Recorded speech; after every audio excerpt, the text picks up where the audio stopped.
안녕하세요. 오늘 여러분과 좀 깊이 들어가 볼 자료가 있는데요. 루돌프 슈타이너가 1차 세계대전 중에 그러니까 1916년에 했던 강연 내용입니다.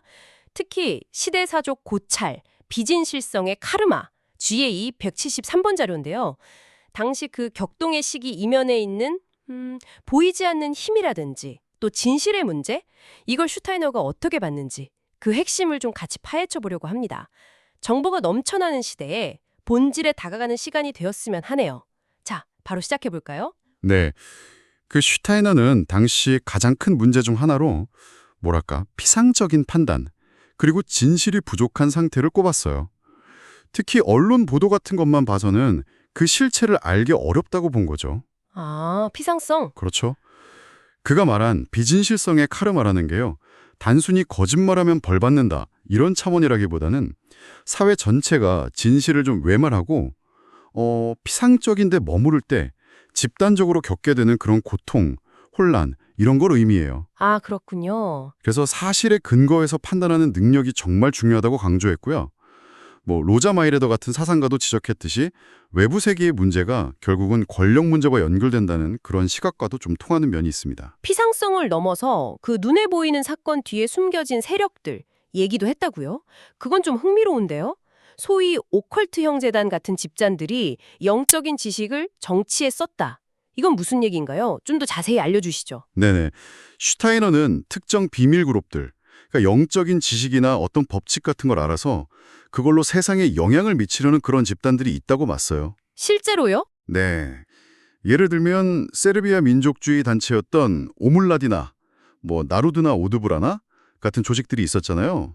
이런 조직들이 민족 발전의 영적인 법칙 같은 걸 이용해서 어떤 민족주의적 목표를 추구하거나 더 나아가서는 정치적 암살 같은 그런 극단적인 수단까지도 썼을 수 있다는 뉘앙스를 풍겨요. 아, 또 서구의 어떤 비밀 그룹 안에서는 이제 라틴 민족 시대는 저물고 영호권 민족이 세계를 이끌어야 한다.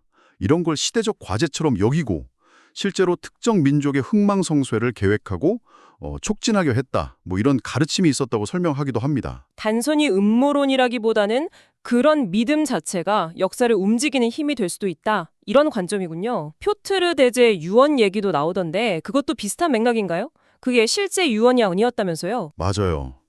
슈타이너도 그 문서가 위조됐을 가능성이 높다고 봤어요. 그런데 중요한 건 그게 진짜냐 가짜냐가 아니라 그 문서가 퍼뜨린 암시의 힘이라고 지적합니다. 암시요? 네, 러시아가 앞으로 엄청 팽창할 거다 이런 내용이잖아요. 그게 당시 사람들한테 아주 강력한 영향을 줘서 마치 그게 실제 미래인 것처럼 받아들여지게 만들었다는 거죠. 아하. 그러니까 진실이 아닌 정보가 어떻게 현실을 구성해가는지 보여주는 그런 사례로 본 겁니다. 역사 사건 해석도 정말 독특해요. 정치나 경제 논리만으로 보지 않는다는 건데 아편 전쟁 분석이 좀 그렇죠? 그렇죠. 그 아편 전쟁을 단순히 영국이 경제적 이익을 쫓아서 일으켰다 이렇게만 보지 않아요. 물론 현대 역사학 관점하고는 상당히 다르고 좀 파격적으로 들릴 수도 있기만 한데요. 네네. 슈타이너는 그 이면에 영적인 차원의 어떤 의도가 있을 수 있다고 봤어요. 예를 들면 특정 영혼들이 중국 땅에 환생하는 걸 막고 대신 유럽 쪽으로 오게 하려는 그런 시도였을 수도 있다는 거죠. 와. 그리고 이게 결국 당시 유럽 사람들한테 어떤 영혼과 육체 사이의 부조화, 불균형 이런 걸 더 심화시키는 결과를 낳았다고 분석해요. 단순히 도덕적으로 좋다 나쁘다 이걸 넘어서는 거네요. 네, 맞아요. 사건의 그 이면에 있는 보이지 않는 역학관계까지 보려고 하는 거죠. 역사뿐 아니라 문학 작품에서도 그런 걸 찾으시는군요. 토마스 모어의 유토피아는 어떻게 봤나요? 보통 이상향으로만 생각하는데 네, 슈타이너는 유토피아를 그냥 아름다운 이상향 그림 이렇게만 보지 않았어요.